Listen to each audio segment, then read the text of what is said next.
اعوذ باللہ من الشیطان الرجیم بسم اللہ الرحمن الرحیم رب اشرح لی صدری ویسر لی امری واحلل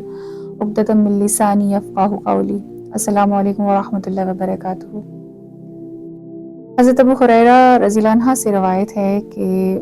آپ صلی اللہ علیہ وآلہ وسلم نے فرمایا کہ جب بھی رمضان کا مہینہ آتا ہے تو جنت کے دروازے کھول دیے جاتے ہیں اور جہنم کے دروازے بند کر دیے جاتے ہیں اور شیاطین جکڑ دیے جاتے ہیں۔ یعنی کہ رمضان المبارک وہ ماہ ہے جس میں ہمیں بہت بڑی اپرچونٹی ملتی ہے کہ ہم اللہ تعالیٰ سے اپنے سابقہ گناہوں کی معافی مانگیں۔ ہم اللہ تعالیٰ کا جتنا بھی شکر ادا کریں اتنا ہمیں شاید کم لگے کہ اللہ تعالیٰ نے ہمیں ایک مسلمان پیدا کیا اور مسلمان پیدا کرنے کے ساتھ ہمیں نبی صلی اللہ علیہ وآلہ وسلم کا امتی پیدا کیا اور آپ صلی اللہ علیہ وآلہ وسلم کے ذریعے ہمیں ذریعہ ہدایت یعنی کہ قرآن پاک جیسی نعمت سے اللہ تعالیٰ نے نوازا ہے۔ قرآن کے ساتھ جو زندگی کا سفر ہے نا وہ بہت خوبصورت ہے۔ اگر آپ اس سفر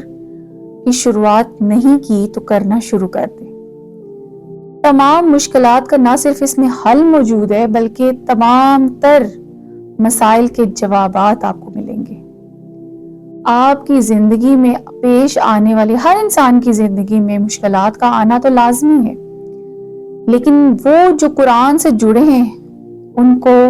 اس کا بہتر حل اور بہتر تدبیر مل جاتی ہے بنسبت ان کے کہ جو قرآن کو نہیں سمجھتے اور صرف قرآن کو اوپر سے ہی پڑھ لیتی ہیں یا پڑھتے ہی نہیں ہیں۔ تو جو سمجھتا ہے نا کہ یہ ذریعہ ہدایت ہے اور اس کو سمجھنا چاہیے اللہ تعالیٰ کیا فرماتا ہے، تو وہ تو نجات پا لے گا، وہ تو سمجھ جائے گا کہ زندگی کی جو مشکلات اس پر آئی ہیں اس کا مقصد کیا تھا، اللہ تعالیٰ ان مشکلات کے ذریعے آپ کو کیا سکھانا چاہتا تھا۔ یہ تمام چیزیں قرآن میں موجود ہیں۔ قرآن شفا ہے، قرآن نور ہے، ذکر مبارک ہے، واضح دلیل ہے، برہان ہے۔ یہ صرف مسلمانوں کے لیے نہیں ہے، یہ تمام انسانوں کے لیے، تمام جہان کے انسانوں کے لیے ذریعہ ہدایت ہے۔ تو جو اپنی اصلاح چاہتا ہے، جو چاہتا ہے کہ دنیا میں بھی کامیابی حاصل کرے، جو چاہتا ہے کہ آخرت میں بھی کامیابی حاصل کرے، اس کو چاہیے کہ وہ قرآن سے جڑ جائے۔ قرآن اصل میں ایک روح کی غذا ہے، روح کی طاقت ہے، اور کہتے ہیں کہ جس کو اطمینان قلب چاہیے تو وہ قرآن کو پڑھے۔ علی ذکر اللہ تطمئن القلوب، کہ دلوں کا سکون اللہ کے ذکر میں ہے۔ یہ وہ ذکر اور یہ وہ ہدایت ہے جو نہ صرف آپ کے سکون کا باعث ہے بلکہ آپ کی ہدایت کا باعث بھی ہے، کامیابی کا باعث بھی ہے۔ اور جو شخص چاہتا ہے کہ علم حاصل کرے، عبداللہ بن مسعود کہتے ہیں کہ جو چاہتا ہے کہ وہ علم حاصل کرنا چاہتا ہے تو وہ قرآن پر غور و فکر کرے، کیونکہ یہ اولین اور آخرین کا علم ہے، یعنی کہ اس میں پہلے اور بعد کے لوگوں کی باتیں ہیں۔ اور قرآن بیسیکلی ہے کیا اسے ہم پڑھنے کے بعد ہمیں کیا ملتا ہے؟ قرآن وہ ہدایت ہے، وہ ذریعہ ہدایت ہے جس میں اللہ تعالیٰ کے نے نہ صرف احکامات بلکہ زندگی کے مسائل اور ان کا حل بتا دیا ہے۔ اور پہلے انبیاء کرام اور پہلے لوگوں کی باتیں بتانے کا مقصد کیا تھا کہ جو لوگ اللہ تعالیٰ کے احکامات کی پیروی کرتے تھے، جو اللہ تعالیٰ کے احکامات پر عمل کرتے تھے، جو لوگ اللہ تعالیٰ کی دی ہوئی پابندیوں کی پیروی کرتے تھے، تو اللہ تعالیٰ نے ان کو کن کن چیزوں سے نوازا، اور جو اللہ تعالیٰ کے دیے ہوئے حکم کی پیروی نہیں کرتے تھے تو اللہ تعالیٰ نے ایسے لوگوں کا کیا انجام کیا۔ بینگ اے مسلم، ہم تمام مسلمانوں پر قرآن کو نہ صرف پڑھنا بلکہ سمجھ کر پڑھنا بہت ضروری ہے۔ اس طرح اللہ تعالیٰ کا تعارف ہے کہ خالق کی کائنات کون ہے، اور اس نے اپنی مخلوق کو پیدا کرنے کا مقصد کیا تھا، اور اس مخلوق میں تمام مخلوقات میں انسانوں کو ہی افضل درجہ کیوں دیا گیا،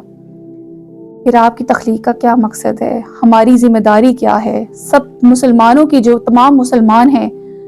تو ان سب پر کیا کیا ذمہ داریاں ہیں وہ سب قرآن میں موجود ہیں۔ تو جو چاہتا ہے نا کہ اللہ کا تقوی اختیار کرے، اللہ کا خوف اس کے اندر ہو، اور پھر وہ اللہ تعالیٰ کا پسندیدہ بندہ بنے، تو وہ اس کو چاہیے کہ قرآن کو سمجھے۔ تو اس چیز کو ہم سمجھنے کے لیے کہ قرآن کیا ہے، جنت والوں کی صفت کیا ہے اور جہنم والوں کی حرکتیں کیا ہیں، اور کیسے ہم اللہ کے پسندیدہ انسان بن سکتے ہیں، ہم کیسے اللہ کے پسندیدہ لوگوں میں شامل ہو سکتے ہیں، یہ تمام چیزیں قرآن پاک میں موجود ہیں۔ اور جنت میں آپ کو کن کن چیزوں کی بارے میں کیا کیا نعمتیں آپ کو ملیں گی، کیا کیا خوشخبریاں ہیں کہ جو صبر کرتے ہیں، جو متقی لوگ ہیں، اور کیا بشارت ہے کہ جو اللہ تعالیٰ کے حکم کے انتظار میں بیٹھے ہوتے ہیں۔ تو یہ تمام چیزیں آپ کو قرآن سے ملیں گی۔ تو اس کے لیے ہم تمام مسلمانوں پر فرض ہے کہ ایک ایک بار نہ صرف قرآن کو پڑھے بلکہ قرآن کو سمجھے ضرور۔ قرآن کیونکہ عربی زبان میں ہے اور ہم سب کی زبان ڈفرینٹ ہے، تو جو عربی زبان ہے وہ تو سمجھ سکتے ہیں، لیکن جو ہم اردو یا انگلش لینگویج کے لوگ ہیں ان کو سمجھنا اس بارے میں بہت ضروری ہے، اور قرآن کو اپنی زبان میں سمجھنا کہ اللہ تعالیٰ نے ہمارے لیے کیا کیا ہدایت دی ہے۔ تو اس کے لیے ایک سنت کا طریقہ بھی یہی ہے کہ نبی صلی اللہ علیہ وسلم کو بھی جبرائیل علیہ السلام دورہ قرآن کرواتے اور ایک دور مکمل ہوتا۔ تو ہم اسی سنت پر عمل کرتے ہوئے دورہ قرآن ہم شروع کریں گے، اور اس دورہ قرآن میں ہم دن کا ایک پارہ، یعنی کہ ایک دن میں ایک پارہ ترجمہ اور مختصر تفسیر کے ساتھ، جہاں جہاں ضرورت پڑے گی کہ ہم یہاں پر ایکسپلینیشن ہونی چاہیے اور ایکسپلین ہمیں کرنا چاہیے، تو وہاں پر میں انشاءاللہ ایکسپلین ضرور کروں گی۔ آپ نے اور میں نے، ہم سب نے مل کر اس رمضان کو بہترین طریقے سے انجام دینا ہے، گزارنا ہے، کیونکہ زندگی کی سانسوں کا نہیں پتہ کہ جو ہم اندر لے کے جا رہے ہیں وہ باہر آئے گی بھی کہ نہیں، اور کیا ہمیں اگلا رمضان نصیب ہوگا بھی کہ نہیں۔ تو اس کے لیے ضروری کیا ہے کہ ضروری یہی ہے کہ اپنے اس رمضان کو ایسے بنائیں کہ جیسے شاید یہی ہمارا آخری رمضان ہے۔ تو بہتر اس میں ہم کوشش کریں گے کہ زیادہ سے زیادہ ایک تو قرآن کو سمجھیں بلکہ اس میں باعمل بنیں، کیونکہ یہ رمضان سے پہلے ہی میں سٹارٹ کر رہی ہوں، اور میرا مقصد یہ ہے کہ ہم انشاءاللہ 20 رمضان تک اس کو مکمل کر دیں گے، کیونکہ آخری جو عشرہ ہوتا ہے اس میں عبادت اور کی دوڑ لگ جاتی ہے، اور کوشش یہی ہوتی ہے کہ سب سے بڑھ کر ہم کریں عبادت کو، اللہ تعالیٰ کو راضی کرنے والے کام کریں۔ تو انشاءاللہ اس دورہ قرآن میں آپ اور میں، ہم سب مل کر اللہ تعالیٰ کے احکامات کو سمجھیں گے اور انشاءاللہ اس پر عمل کرنے کی کوشش کریں گے، اور امید کرتی ہوں کہ آپ سب مل کر اس میں حصہ لیں گے اور اس کو ضرور سمجھیں گے اور سنیں گے۔ ایک دن میں ہم انشاءاللہ 1 گھنٹے یا 1.5 گھنٹے کی ہماری کلاس جو بھی ہوگی، اس میں آپ مختصراً ایک سادہ طریقے سے، مطلب آپ کو اس طریقے سے بیان کروں گی کہ آپ کو سمجھ آ جائے، اور اسی طرح ہم لوگ ایک دن کا ایک پارہ کریں گے، اور انشاءاللہ 30 دن میں ہمارے 30 پارے ہو جائیں گے۔ اللہ تعالیٰ سے دعا ہے کہ آپ کو اور مجھے استقامت عطا فرمائے اور ہم سب کی مدد فرمائے،